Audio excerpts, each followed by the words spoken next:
I'm very glad that I was invited to the ICI to share my personal knowledge on the budget process, and of course, any information about the insertions on the flood control. That was the basis of my invitation.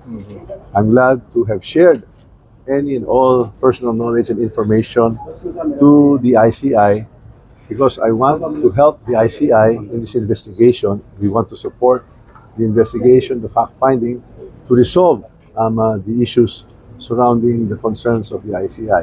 Nagpapasalamat ako talaga sa member ng ICI that I was finally given an opportunity to share my side of the story. So, kumbaga sa ngayon po, it's about facts and evidence and hindi lang political noise or speculations. Kaya the ICI commissioners were able to ask me many questions and I was able to answer it, and I feel very, very happy, and I welcome this opportunity to share all anything I know. So yung kay representative ko, ano pong tingin niyo dapat niyang gawin?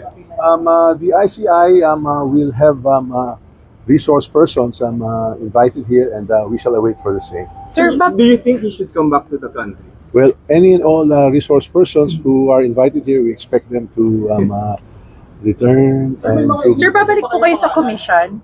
As ICI? I'm ready to come back to the commission anytime I'm invited, so that if I can share more information, I will do so. Sir, comment lang. Release your SALN? Huh? Sir, you want to release your SALN? I will do at the instance of the commission. So Sir, yung Sir, pupunta po kayo sa POG.